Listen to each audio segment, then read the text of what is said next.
Hey, how is it going, Shane, Brandon, and of course Mary? Hello? Good. How you doing?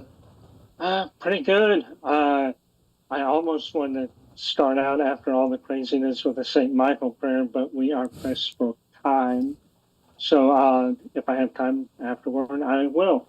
Uh, then I had three little stories I wanted to talk about, but we don't have a lot of time, so let's skip my dad's demon story and my mom's uh, visitation by the Blessed Virgin Mary, Hmm. and just go straight to my story because it's one I've mentioned but never talked about at length.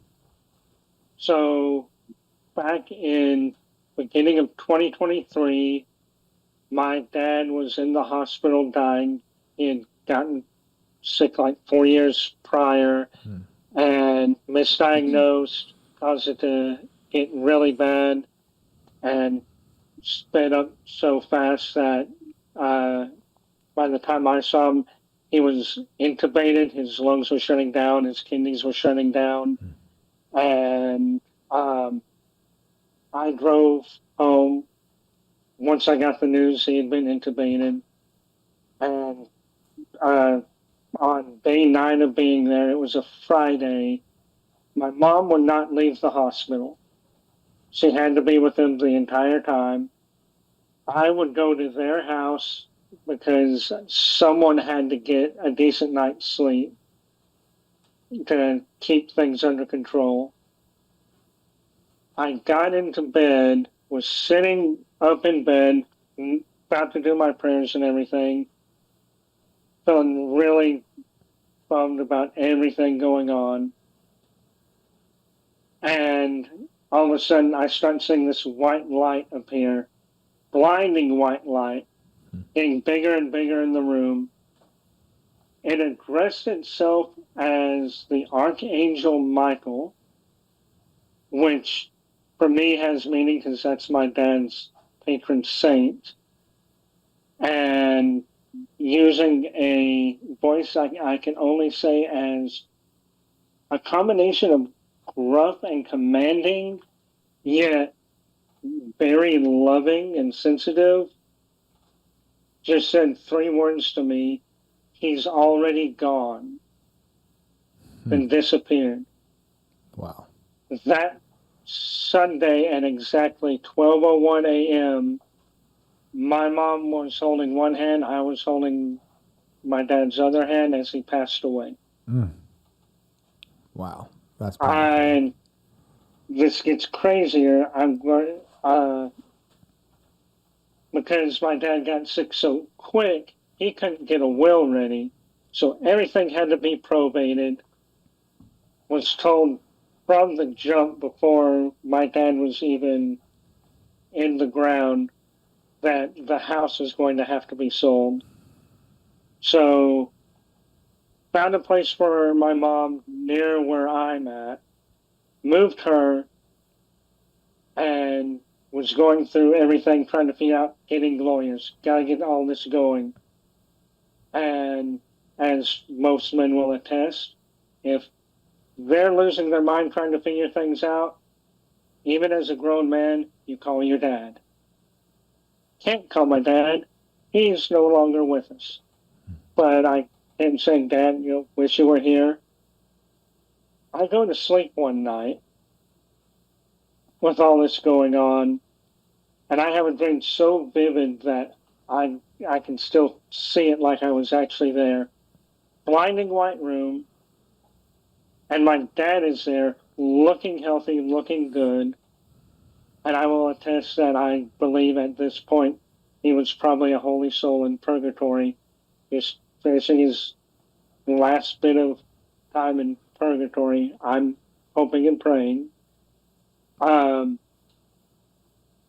he uh, looks at me and says, I'm not here anymore. And as if to say, hey, I raised you. You know what to do. You don't need to tell me to tell you that you're doing the right thing. You got this. I want to embrace him. give him a hug. Before I could, I was awake, sitting straight up in bed. My brain went, this is a dream. Go get a shower, get ready for work. I go get a shower, go back into my bedroom, and there's a personal item that from my dad that is normally in another place in my bedroom, sitting on my bed. No way for it to get there. I put it up, do the rest of getting ready, go to work, hook my phone up to my car. Spotify comes on, and now we had the typical Catholic rosary, Catholic funeral mass. But because my mom and I were the only two Catholics, we also just had a standard generic viewing the evening before, and I had made a playlist with some music that would work and everything. Hadn't played that playlist since then. It popped up on Spotify and started playing. I'm going, at this point, I'm really going, my dad knows that I believe in certain things, but I'm also very skeptical. Maybe trying to say, don't be skeptical. This is what you dreamt was not just some dream. I let it play all the way to work. Something compels me, just let it play. Hit to work, go to work. When I get off, plug my phone back into my car. That playlist is not playing. Something else is playing.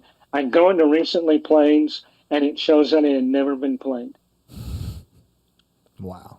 I finally get a lawyer and have to travel back to my hometown. Something tells I get everything ready because I'm going to have to go pick my mom up, take her with me. And something, while I'm packing everything, says, grab your holy water. No reason why, just grab your holy water.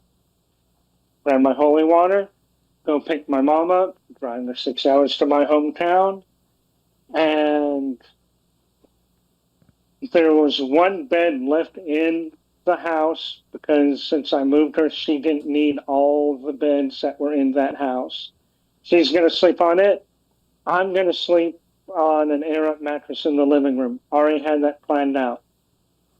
Get to my hometown city limits. I immediately feel uneasy. The closer we get to the house, I get more and more uneasy. By the time we pull up, you can cut the tension in me with a knife. I look at her and say, leave your purse, leave all the luggage in the car. I go into the house and I'm holy water everywhere, doing, the Our Fathers, Hail Marys, Glory Bees, St. Michael's prayers, blessing the entire house. I'm not taking any chances. That night, I had the mattress in the living room. My mom had already gone back to go to bed. We have to see the lawyer in the morning. I'm the one trying to handle everything. I left the kitchen light on because the living room is one of those living rooms that does not have light fixtures. If you don't have a lamp plugged in, you have no light.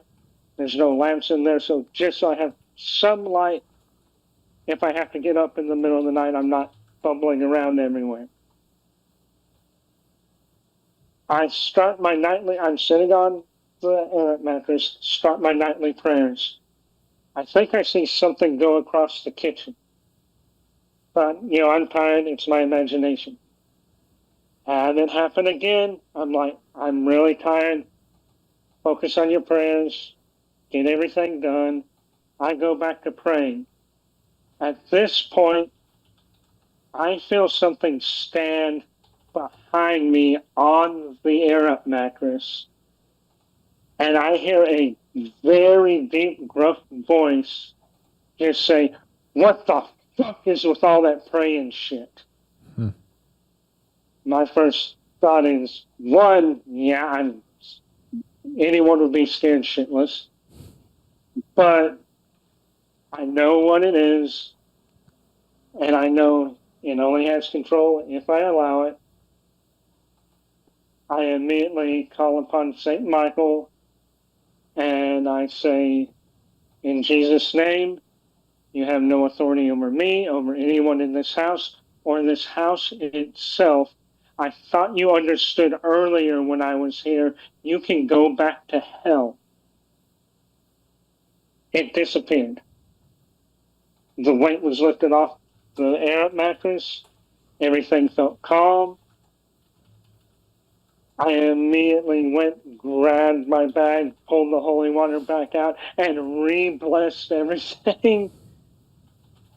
And then went back to my nightly prayers. Never had another issue. I never told my mom till I was taking her back to her place after we were done there.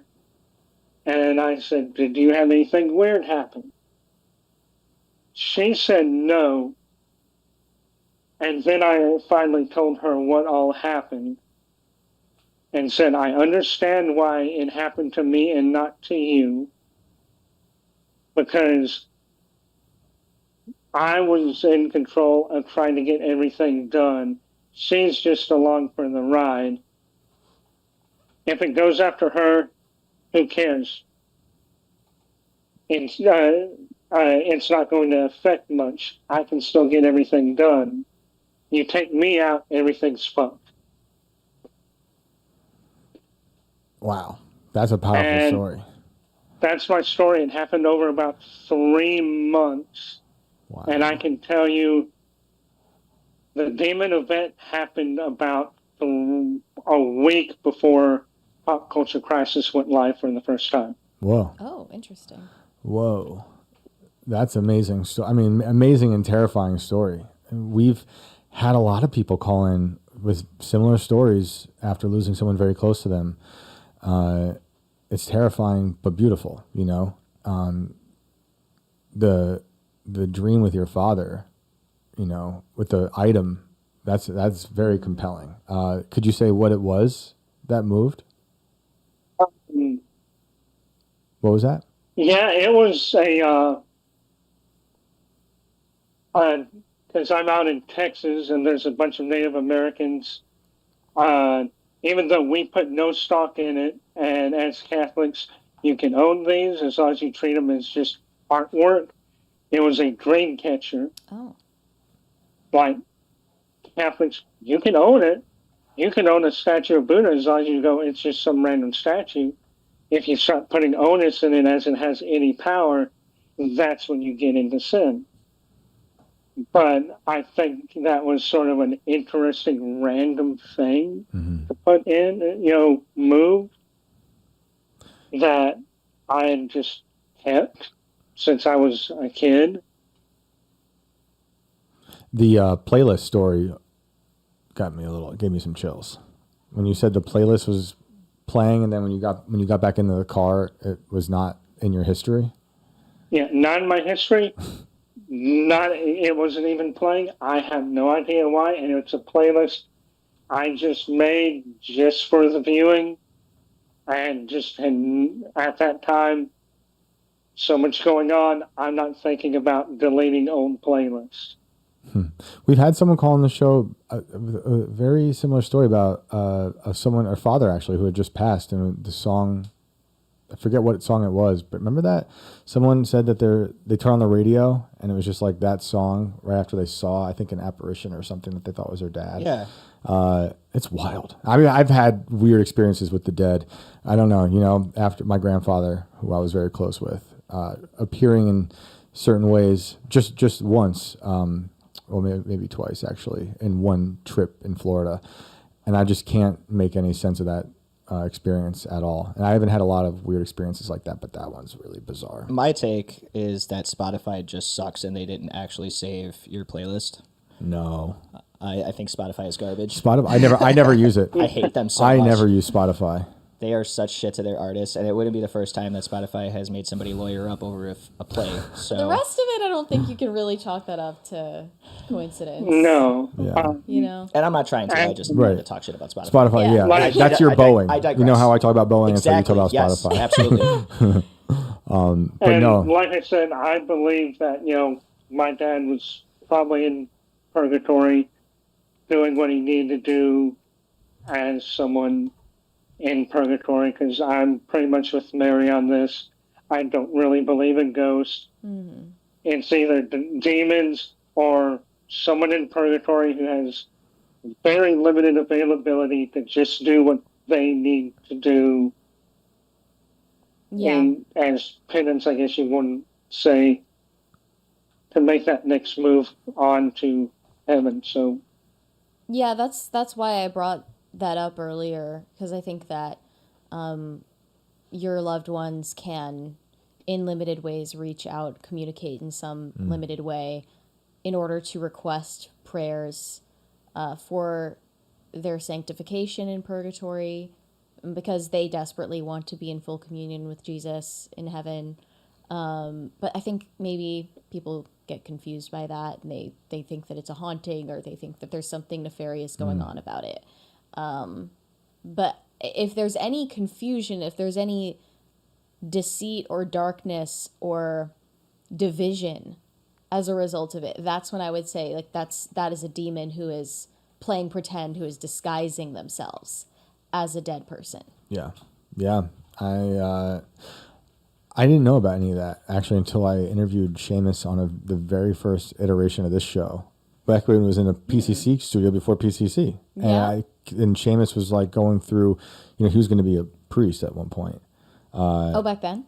Way before that, though. Before that, And okay. he was like walking me through all that. I didn't even realize about praying for the dead in the Catholic Church. I never knew about that, but I like that. We got all sorts of kooky stuff. I mean, you do, but it's beautiful. I've grown up with my dad's Catholic. I only went to Catholic church for funerals, so I didn't really know much about anything. All I knew is that we went there for when another one of my crazy uncles passed away. That was I my had a crazy experience. uncle. You did? Yeah. Yeah, can I just share Yeah. briefly? Absolutely. I won't say his name. There's too much available information actually online. So, but I did have a crazy uncle who, bless his heart, he was really into UFOs, like the whole concept of that. And I believe he had a bunker, like an underground bunker of some kind. Sounds pretty sane so far. He wrote a book about futuristic agriculture. And I think that I recall people told me he believed that aliens disguised themselves as like inanimate objects, like this. Oh, geez. Like this could be, an alien. Yeah. Yeah. Fantastic. I've been meaning to read his book. Yeah, I was just going to ask. I want to hear For this. sale, actually. Amazing. This is If someone finds the book based on just what I said, that would be crazy. this is good Mary lore. I did not know. I did not see that coming. We have some people on here who do their homework. And Yeah. come back to They're us. not gonna find it. There's no way. You guys heard the challenge right there. Yep, you just Mary has set off issued the the whole challenge. thing. I will be incredibly impressed. Tag me on X. Let me know if you find anything. Insta2, that's fine. At Brando Inverted. I will make Incredible. sure to copy Mary on it so that she sees the ways of that failure. Incredible. Well, Shane, thank you so much for sharing that story. It was incredible. Oh, yeah. Sorry it was kind of lengthy, but there No. was a lot to it, and I couldn't find a way to cut it down without leaving out good, important information. You're all good, man. You did We great. appreciate you telling it anyway. We're sorry we didn't have more time for you tonight. Yeah, but call back with those other stories. We'd love to hear them. Oh, yeah, definitely. Y'all take care. Peace be with you. Thanks, man. Thank Same you. to Thanks, you. Shane.